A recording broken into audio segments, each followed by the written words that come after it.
Have you ever wondered why some people seem to fade after 80, even if they were vibrant and sharp just a few years before? It's a question that hits close to home, whether you're thinking about your future or watching a loved one age. The truth is, most assume it's just genetics or luck dictating life past 80. But what if the real reasons are hiding in plain sight, quietly shaping how long and how well we live? In this video, we uncover 5 unexpected factors, often overlooked and rarely discussed, that explain why many older adults struggle to stay healthy and thrive beyond 80. These aren't the usual tips about diet or exercise. We're diving into deeper, subtler forces that slip through the cracks, even for those who've done most things right. You'll discover surprising truths about everyday habits, like small social interactions or simple movements, that could be the key to a longer, fuller life. Watching until the end will equip you with practical insights to act on now, whether you're planning for your longevity or helping someone you care about. You'll learn how to spot these silent threats, reverse their effects, and age on your terms. Don't miss this chance to change the way you or your loved ones approach aging. Stay with us, because these 5 reasons might just rewrite your future. If you are not subscribed, subscribe and activate the notification bell so you don't miss any videos.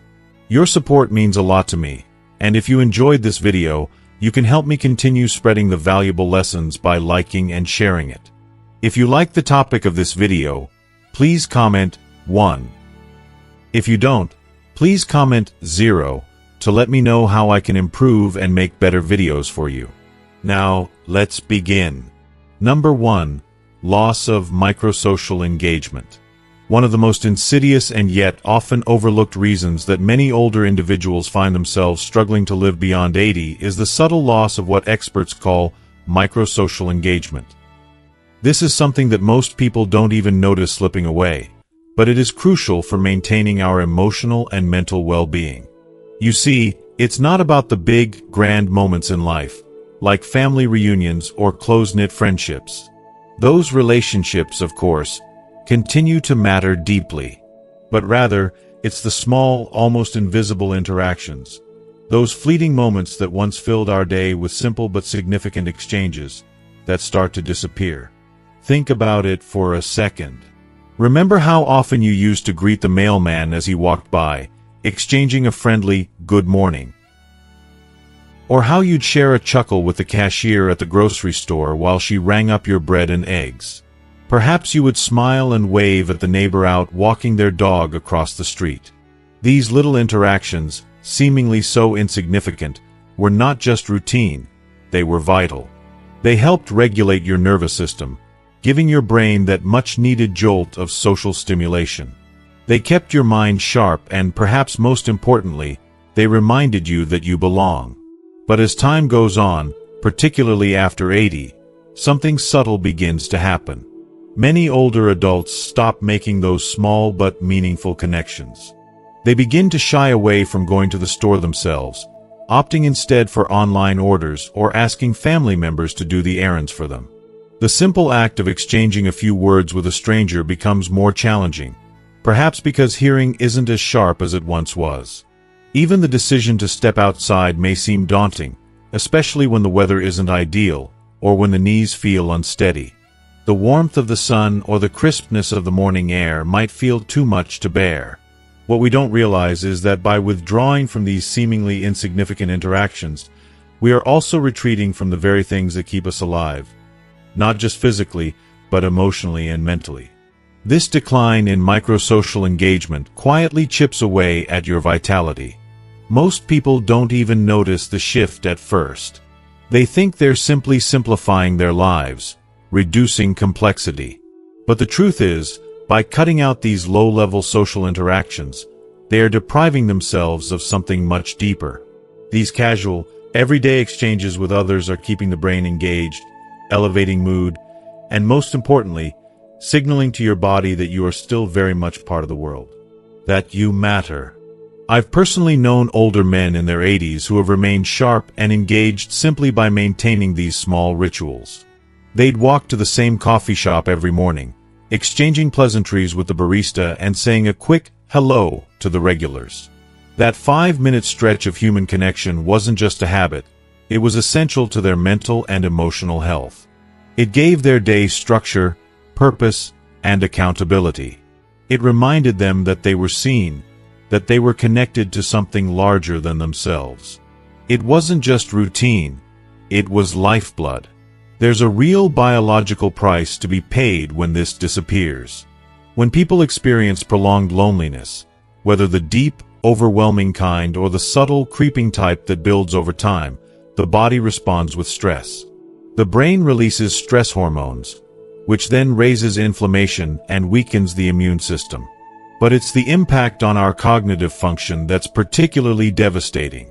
The brain's ability to manage memory, attention, and emotional regulation begins to shrink. And the worst part is, we don't always realize it's happening until it's too late. In simpler terms, this leads to aging, both in the body and in the spirit, accelerating far too quickly. So, if you find that you've stopped chatting with people throughout the day, or if you've stopped making small trips to the store, or if you've begun avoiding casual conversations altogether, it's time to reverse that. It's time to bring back those small, seemingly insignificant moments of connection. Those moments are telling your brain and your body, I am still here. I still matter. And let me tell you, that message is one of the most powerful forms of medicine you can get. It can keep you alive, not just in years, but in spirit, in joy, in purpose. Never underestimate the power of simply being seen, heard, and remembered in your community. It is life-giving. Number 2, overcautious inactivity. There's a quiet, insidious reason many people don't make it past 80, and it often comes disguised as wisdom, being careful. We're taught to be cautious, to protect ourselves, to avoid risk. But here's the thing. There's a fine line between being careful and becoming so overly cautious that we stop moving altogether. Once we cross that line, the consequences aren't immediately apparent, but they build up slowly, almost imperceptibly, until one day we realize how far we've drifted from the active life we once knew. It usually starts with good intentions, of course. You slip on the stairs, or perhaps you feel unsteady on a rainy sidewalk, and suddenly, the world seems just a little too dangerous. So, you decide to play it safe. You stop going for those long walks, you avoid bending down to reach low shelves, and even getting in and out of the car becomes an ordeal. You sit down more, and you stay seated for longer stretches, telling yourself it's just temporary, just until you feel better, just until you're sure that it's safe. But here's the heartbreaking truth no one tells you. When you stop moving, you stop living fully. People around you might pat you on the back, offering praise for being cautious, telling you, take it easy, don't push it. And in the short term, you might feel comforted by this reassurance. But in reality, the stillness you've created for yourself, this safe life, is slowly robbing you of the very thing that keeps you strong, stable, and independent. Movement. Think of your body not as a machine that rests to stay efficient, but more like a garden that needs constant tending to stay healthy. If you leave a garden untended, it becomes overrun with weeds and loses its vibrancy. The same goes for your body. When you reduce activity to a mere trickle, it doesn't just maintain, it weakens little by little. One of the first places this shows is in your core, the deep muscles that stabilize your trunk. Most people don't realize how vital these muscles are for everything. Standing, walking, lifting, even something as simple as getting up from a chair. If you are still watching this video and find these lessons useful, please comment 1 below to let me know that you are still here with me. When these muscles go unused, even for just a few weeks, they start to shrink. And once they shrink, your balance begins to suffer. You start wobbling, your movements become slower, less steady. And before you know it, you're trapped in a vicious cycle. The less you move, the less your body remembers how to move, until even the simplest actions feel impossible. I remember a man named John. He was 82 when he decided to stop going on his evening walks after he slipped once on a rainy day. There were no broken bones, just a scare, but that was enough to stop him in his tracks. In his mind, avoiding the risk of another fall became the priority. But what he didn't realize was that by stopping, he wasn't protecting himself. He was slowly making himself more vulnerable.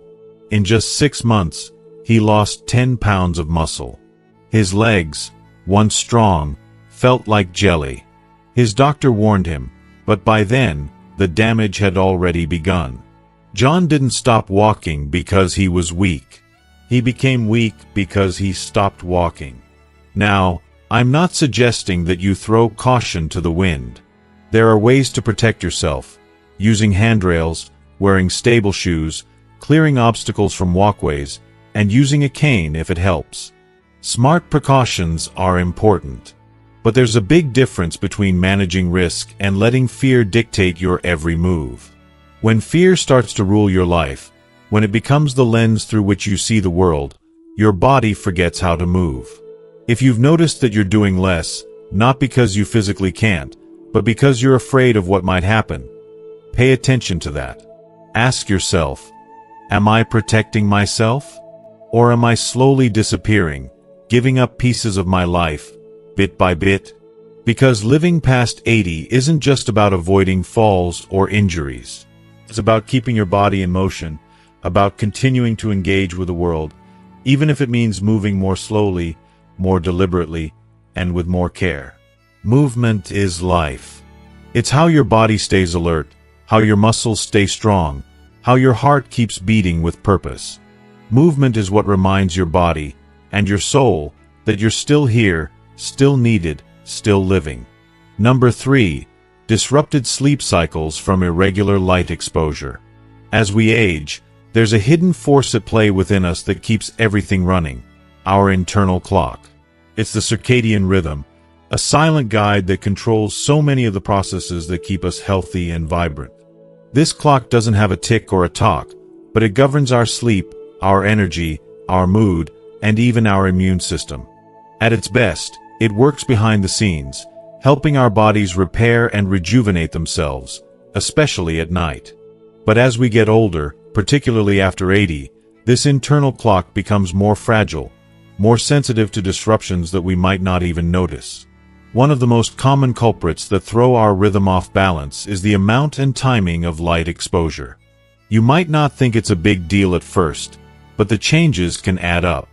Maybe you've noticed that you're starting to feel a little more drowsy in the afternoon, or that you're sleeping in a little longer than usual, especially if you're staying inside during the colder months.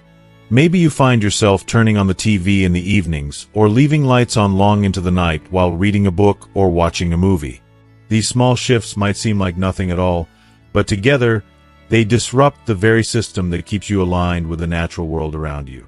It's essential to understand how deeply our bodies rely on natural light. Bright morning sunlight sends a clear signal to our brain. It's time to wake up and get moving. It helps to regulate our metabolism, sparks energy, and sets the tone for the entire day. But as the sun sets, our bodies expect darkness. That's when the body releases melatonin, the natural hormone that prepares us for deep, restorative sleep. However, when we're not exposed to enough natural light during the day, or when our evenings are bathed in artificial light from screens and lamps, our internal signals get scrambled. The body can't tell when it's time to be alert and when it's time to rest. This disruption manifests in many subtle ways. You might find it more challenging to fall asleep, or perhaps you wake up feeling groggy and unrested, even after a full 8 hours in bed. Your energy might feel depleted throughout the day, and your mind a little foggy. These disturbances aren't just about feeling tired. Over time, they take a toll on your immune system, make your moods harder to manage, and increase the risk of cognitive decline.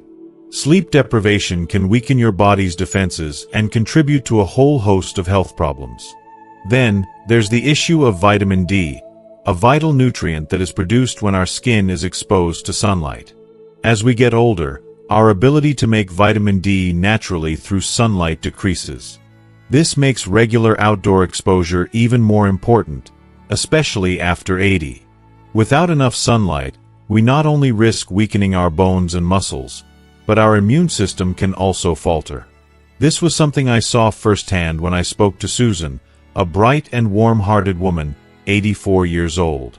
She had been feeling increasingly exhausted and mentally foggy, but her blood tests were normal, and her diet hadn't changed.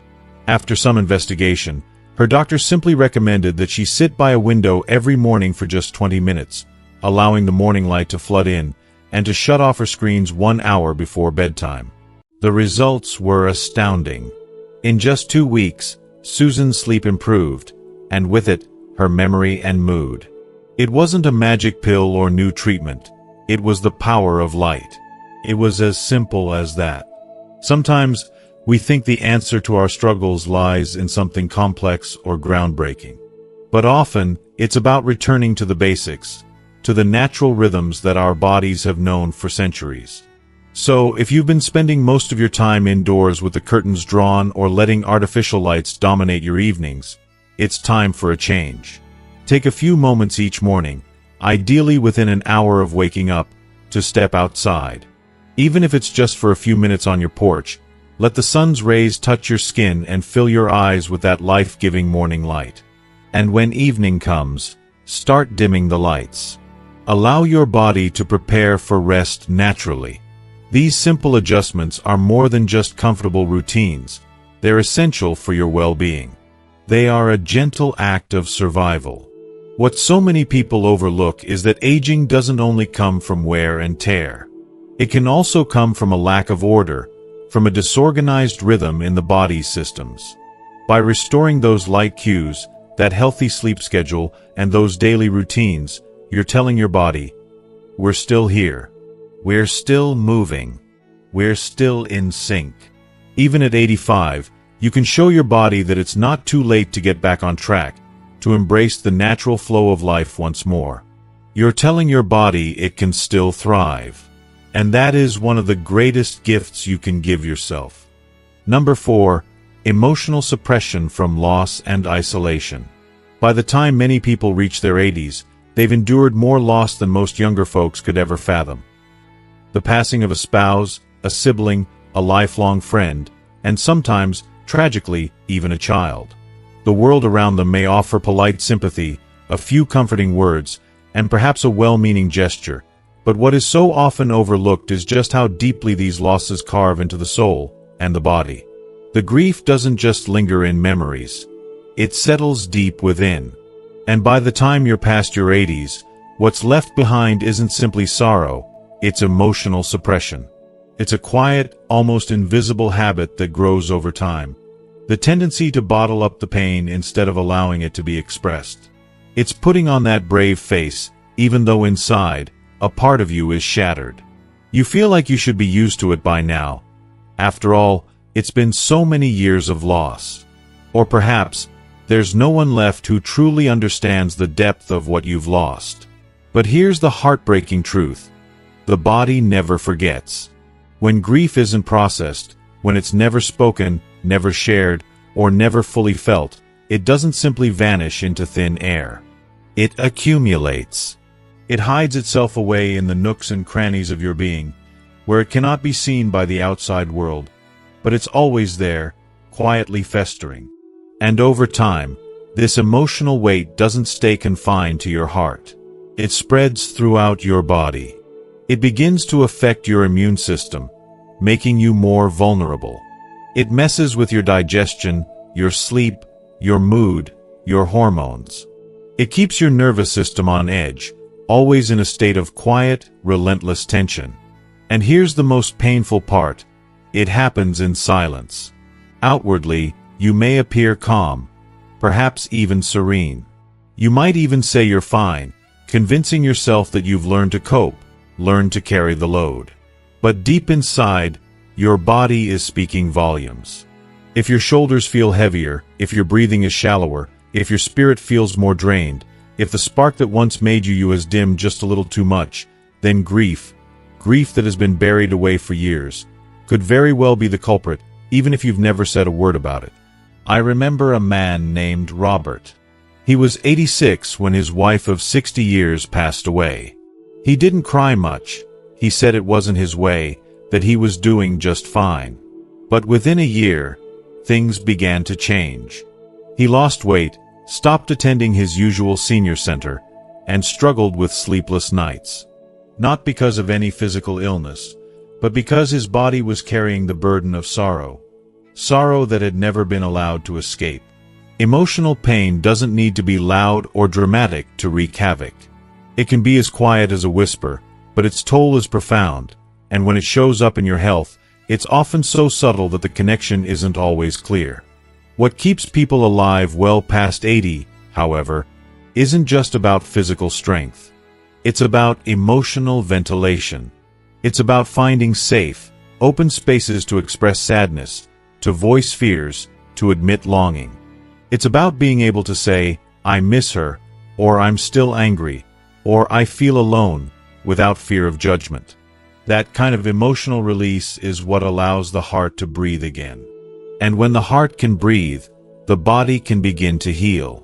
The truth is, people who live long, fulfilling lives often have a way of releasing the emotional buildup they've carried through the years.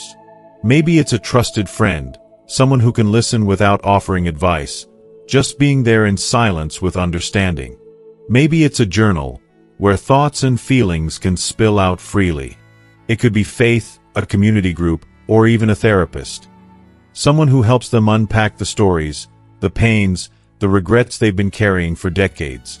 Whatever the outlet may be, the principle remains the same. What gets expressed can be transformed. What gets buried festers.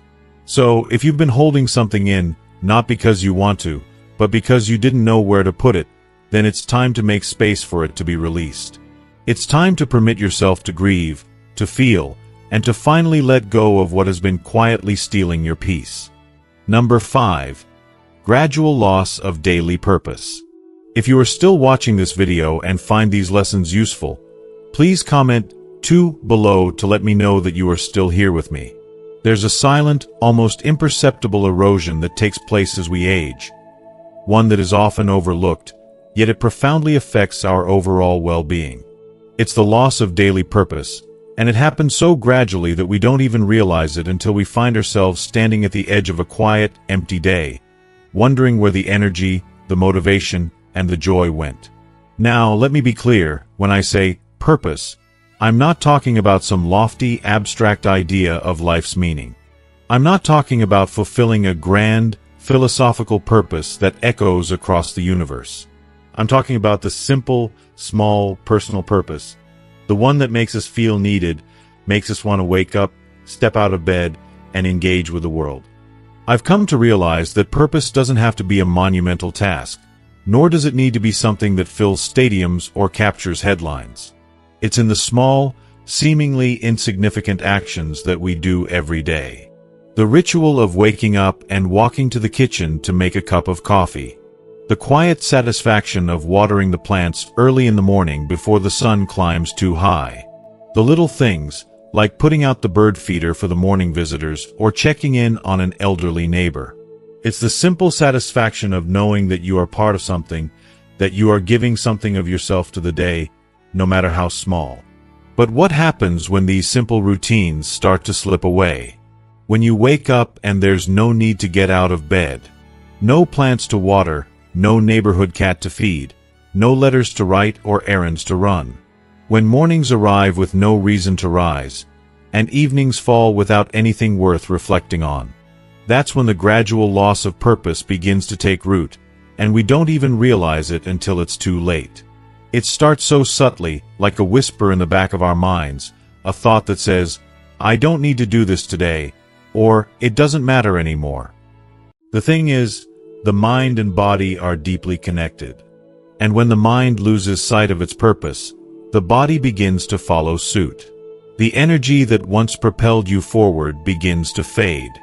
Your appetite starts to drop, not just for food but for life itself. The physical movement becomes slower, more reluctant. You stop doing the things that once brought you joy, and the body naturally begins to slow down, as though it's waiting for some cue to keep going. This isn't the body failing you. It's just waiting for the mind to reignite its spark, to give it a reason to move, a reason to engage, a reason to fight the fatigue and the inertia. But without purpose, the systems that once kept you vital, vibrant, and active start to fall silent. It's as though the body is on pause, waiting for something to shake it awake. It's easy to miss the signs because they happen so slowly over time. At first, you might think it's just a bad day, or maybe you're just feeling a little off. Maybe your weekly bridge game got canceled because the group disbanded. Maybe the church group you attended stopped meeting, or your old volunteer role ended after your knees started aching. It might be that family visits have become less frequent, or the people you once spent time with have moved away, leaving you with an empty schedule and no real reason to leave the house. You convince yourself that it's just a part of aging, that this is normal. But deep down, you can feel it, the slow, creeping emptiness that starts to fill your days. Each day, you start to notice that you're losing your way. The days blend, each one becoming quieter, more routine, more predictable, until the edges of life feel blurred and indistinct. You tell yourself that this is just part of growing older, that this is what happens when people settle down. But in your heart, you know it's more than that. It's the subtle erosion of something vitally important, the very essence of what makes us feel alive, connected, and engaged in our world. It's the loss of daily purpose, the small, meaningful actions that provide a reason to keep going, a reason to face each new day with something to do, something to look forward to, someone to care for. And here's the thing. You don't have to wait for big things to come along to reignite that sense of purpose. It doesn't have to be a grand gesture. It can be as simple as finding something to do with your hands. Maybe you take up gardening, or start a small creative project, like knitting a scarf or learning to paint. Perhaps you could reconnect with an old friend, start a new hobby, or find something in your community that sparks joy. Volunteering for a cause, even if just once a week, can do wonders.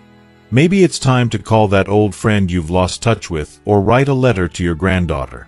The key is to find those small, daily acts that restore the sense of I am needed, I have a purpose, and I matter.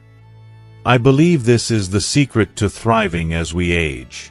It's not about big accomplishments or life-changing events. It's about those quiet moments, those little rituals that give our lives shape and meaning. The act of simply taking part in life, in whatever way we can, even if it's just for ourselves. The more you invest in purpose, no matter how small, the more you'll find that the body listens to the mind, and both will start to feel energized again.